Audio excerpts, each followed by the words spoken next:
Good morning. This is Reverend Pam Geagan from the Center for Spiritual Living in Pleasant Valley in Camarillo, California. And again, it's wonderful to be with you. And for those who were watching yesterday, all of a sudden my side said the Facebook just took me off for some reason, or it stopped working. And what's really funny is I was just starting to, I think I was telling you how I had to leave early. And so the universe must have taken that literally and booted me off of Facebook. Anyway, I am back with my spiritual disciplines, which is actually just spiritual tools on how to remain committed to something greater. And so during this series, I will be not only sharing my own opinions and my own experiences about the difference between haphazard spirituality, so to speak, casual spirituality, because it's all spirituality. It just depends upon where we put our focus. And being committed to being at one with the divine that's within each and every one of us. And so I'm going to be using quotes from other famous people that have been down this path and stories, along with wonderful meditations and just centering in and just going back within to that oneness. So I want to start again just by relaxing in like we always do, and knowing that God is, I am, and in that wonderfulness, as I say, in that wonderfulness that we are just here together. And so we see that divine light coming down from the crown, going all the way down, down, down, down, down, down, down into the back of our crown, around the back of our heads, down to that third eye, just relaxing in, hearing my voice, just breathing in, and then have that energy go all the way down the crown, down the neck, down to the shoulders, and relaxing the shoulders, just relaxing your shoulders in, and then let them even drop right now. Just let them drop. And as you let them drop, you will feel like you don't have to watch your back anymore. Someone said, I think it was Kelly Brzezinski, that someone was working with him, doing body work with him, and they immediately said, look how uptight you are. Look at how your shoulders are up like this, and how much tension that causes on your whole body. And then Kelly replied, I don't know who knows Kelly and who doesn't, but then Kelly replied, well, I've always had to watch my back. So that would make sense, wouldn't it? So as we continue downward, just relaxing in and having that energy come down to the throat chakra, and then all around, coming back down, wrapping around again, vertebrae by vertebrae, just relaxing the back, breathing easily, calling today good and very good. As we stay on that middle path, that spiritual middle path, that connects our humanness and our divinity all in one. And then having that energy come right back in front, opening the heart chakra. And then as we open the heart chakra, we seize that, I always see the beautiful lotus. You can see whatever you want in that, but I see the beautiful lotus opening up with the divine source right within all of it. And so,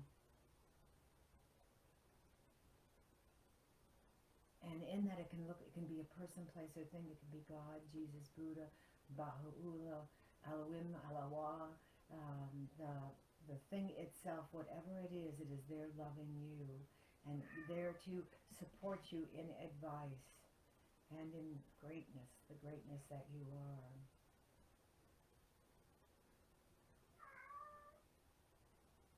So going in,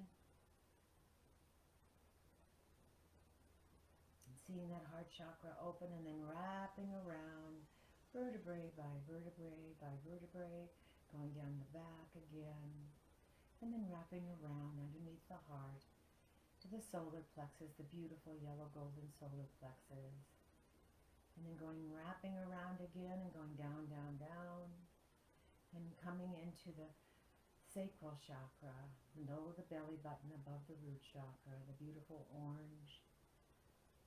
It's like Caribbean orange, I call it. And then it goes down, down, down, down, down, down into the root chakra, the beautiful red ruby root chakra.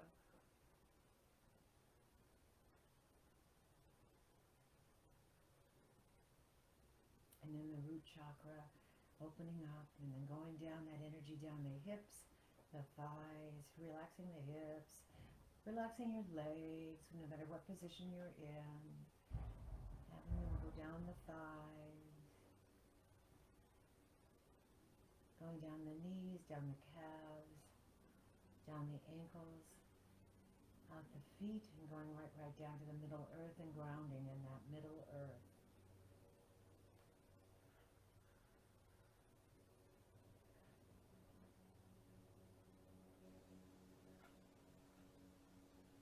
And then feel that light coming all the way back up as we breathe it in, and we feel the tingling all over our body, relaxed and yet alive with the electricity of what is. So we breathe in with God is on the in-breath, seeing it all the way from the middle earth all the way up through the crown chakra with I am. And then going down and breathing that in one more time silently, two more times. God is, I am.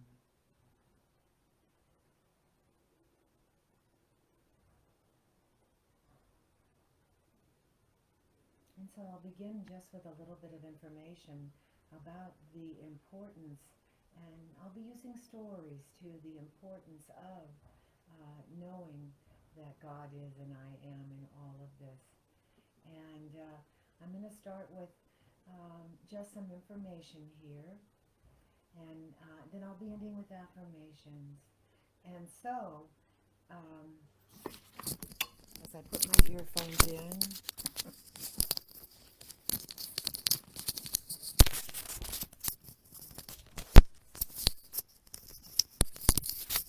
just continuing to relax in.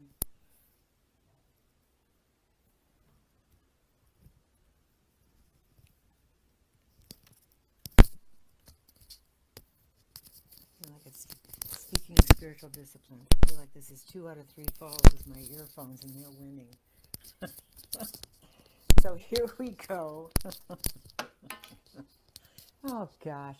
So instead of establishing rigid rules and separative thoughts, what we should be looking at within ourselves is to see who we are. And I mentioned this yesterday, and what we're capable of, and what are our deepest desires, and where our particular problems arise and lie within us is what ultimately will give us the knowledge of what it is ours to do and ours to overcome.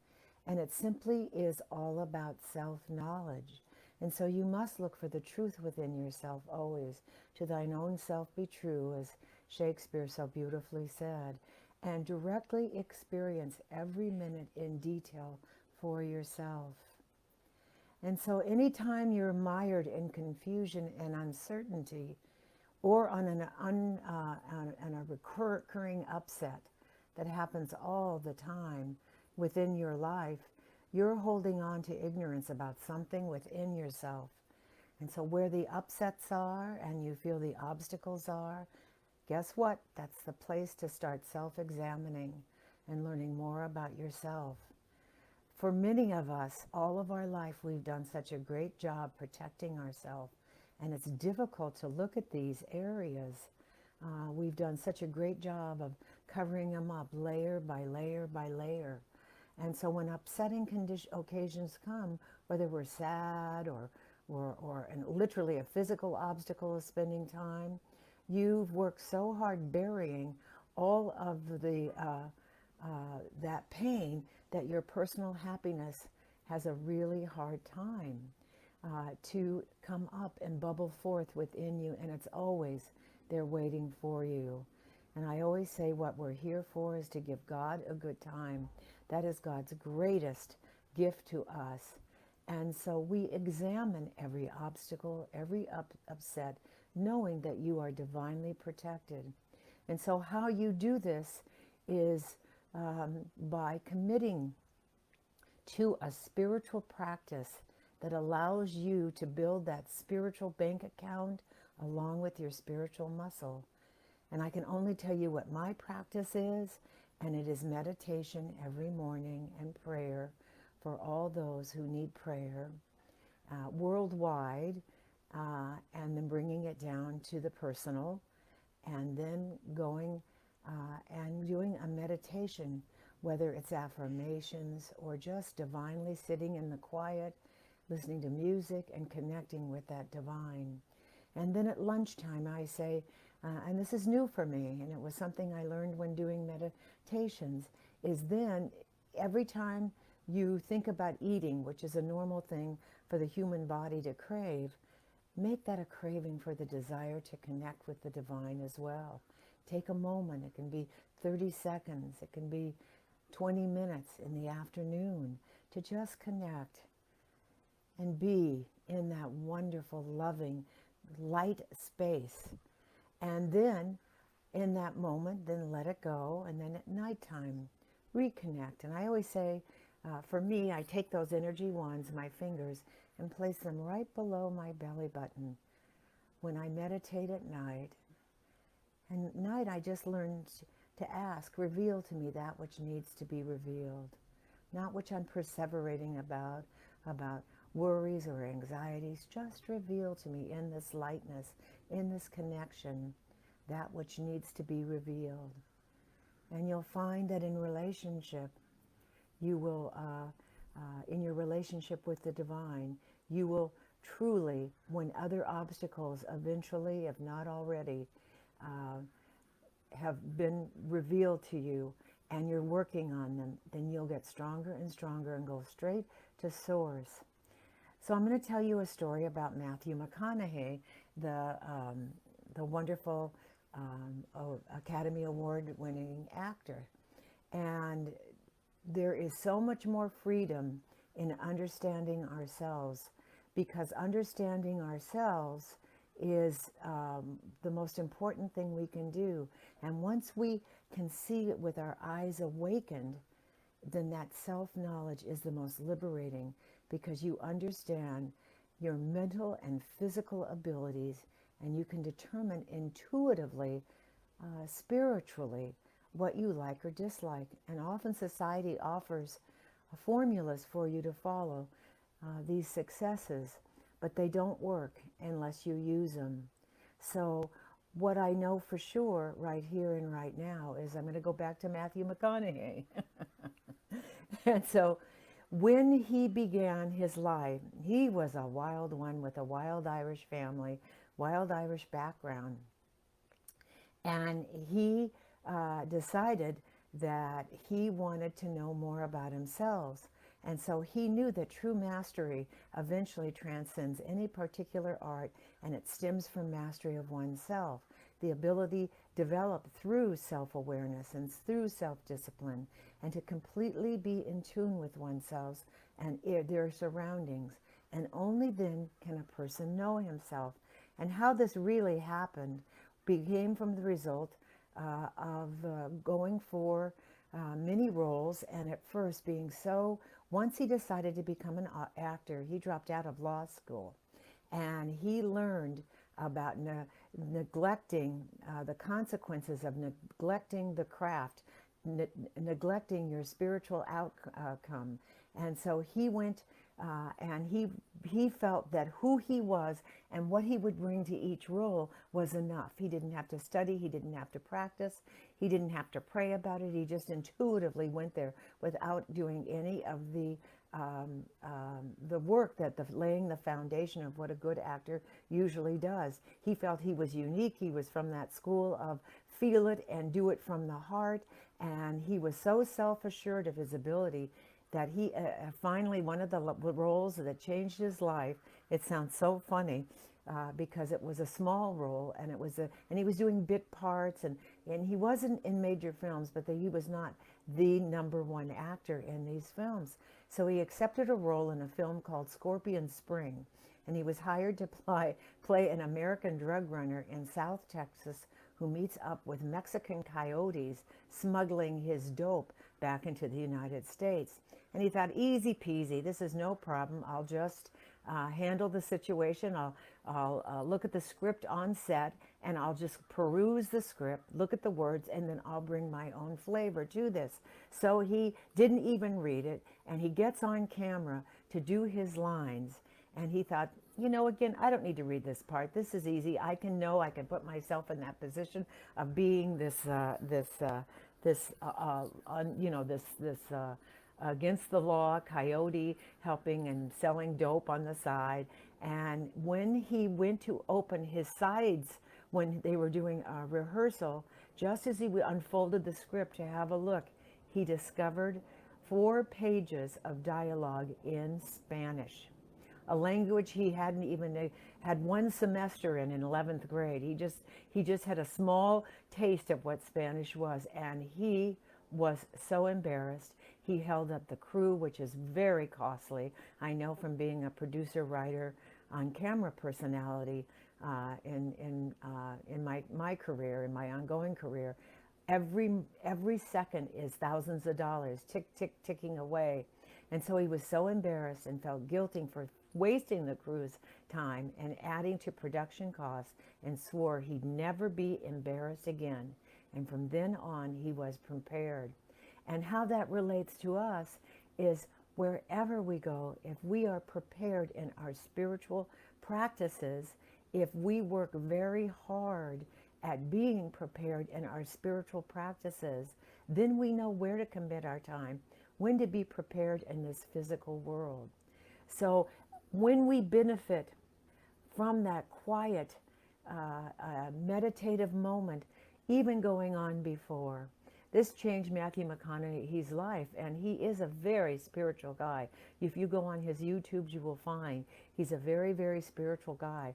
And I don't know what he was like in those younger days, but he did go on to be the lawyer in A Time to Kill, and he became that character and knew his lines and hit his moments every time he had to after that.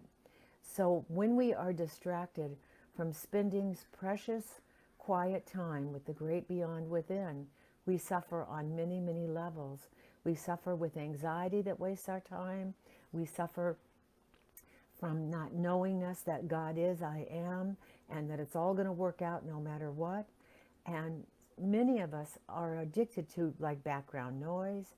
So just being in nature and being quiet is a challenge for us.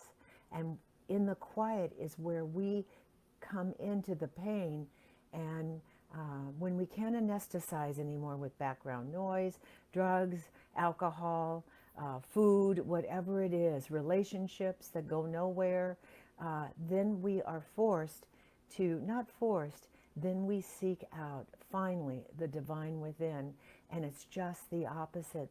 The divine within is always seeking us out, and so it is so important to tune into that inner guiding light and voice that enlightens us and becomes clearer, revealing knowledge from heaven above. We reunite with our highest selves in those. So as time alone opens the heart, divine truth is revealed and affirms that we are not lonely, just alone with our greatest relationship we'll ever know. I'm going to repeat that because I thought this was so profound. We are never lonely. We're just alone with the opportunity to be with the greatest relationship we'll ever know, the unconditional love and intelligence of the divine. So now I'm going to close with some affirmations. And so I ask you just to relax in, and I'm going to put Koshi bells on as we go within.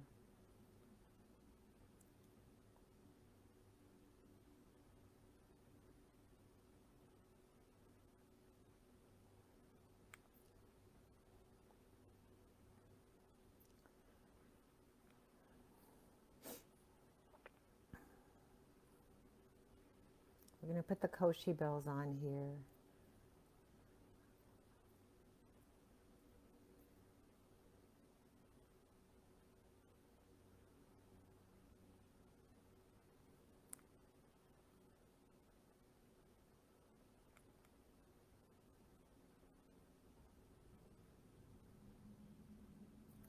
And just relax in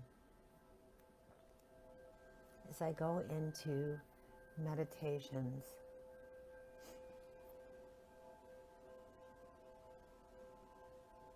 Affirmative affirmations.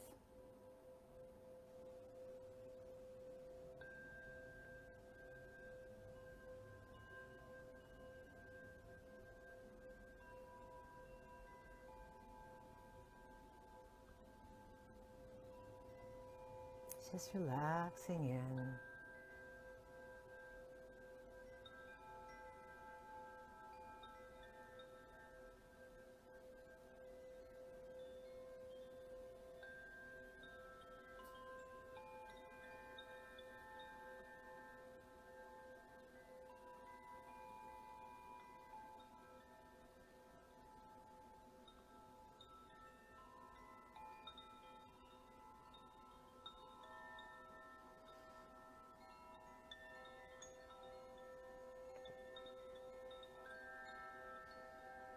And so as I stay in this I amness, and I am open and receptive to being alone with the greatest relationship I will ever know, the greatest love I will ever know, the greatest intelligence I will ever know.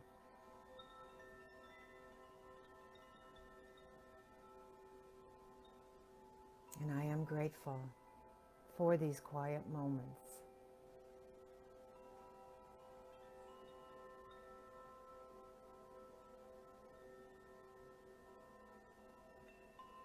As I stay in the I am, personalize these words, for there's only the one mind, the one heart here. And if you're listening, then you are part of that.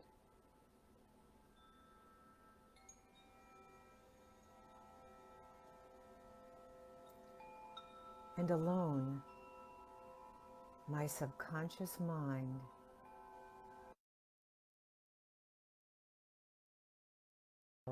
the greatest wisdom,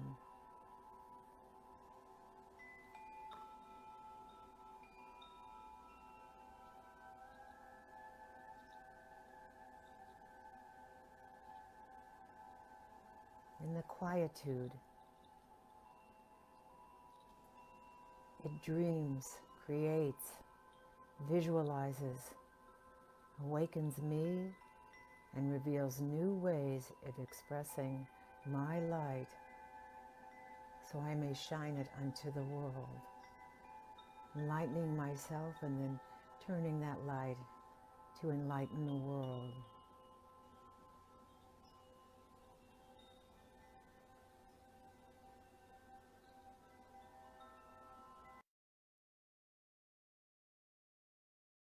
In the quiet, it dreams, creates, visualizes, awakens us, and reveals new ways of expressing our light unto the world.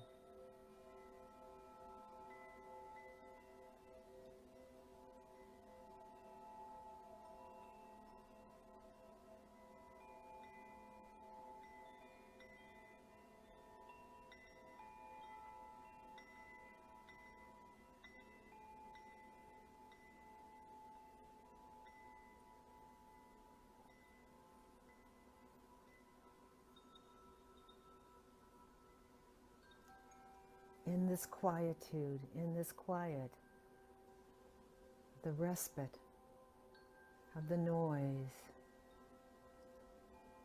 of the activity, is where my spiritual growth begins, face to face with myself. And whatever I find,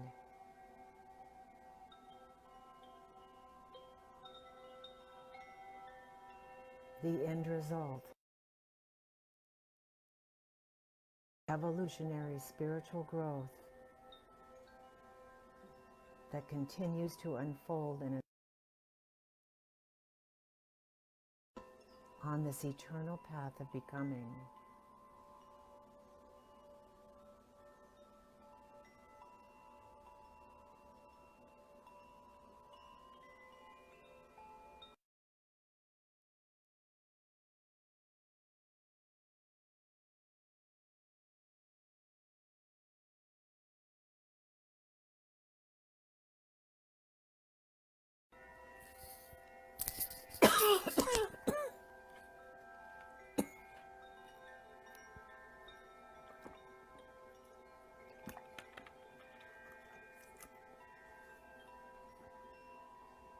I ensure that my self-knowledge exercises, meditation moments,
in quiet meditation.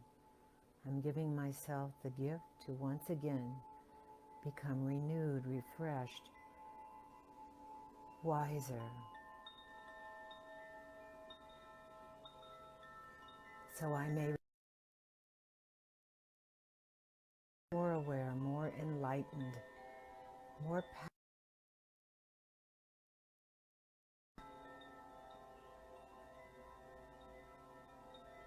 And why is that? It's because I've changed just to that slight turn tab of being committed to daily practices of meditation.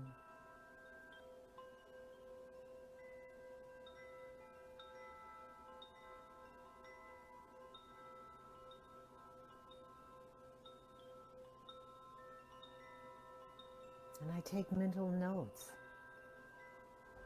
when the questions that spring forth in the quiet are unanswered. And I look up and I see the answers everywhere. On billboard signs, I hear them on media. I see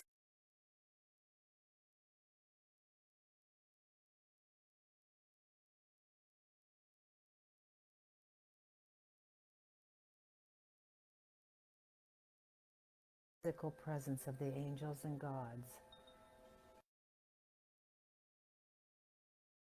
The new heaven quakes, new ahas that are the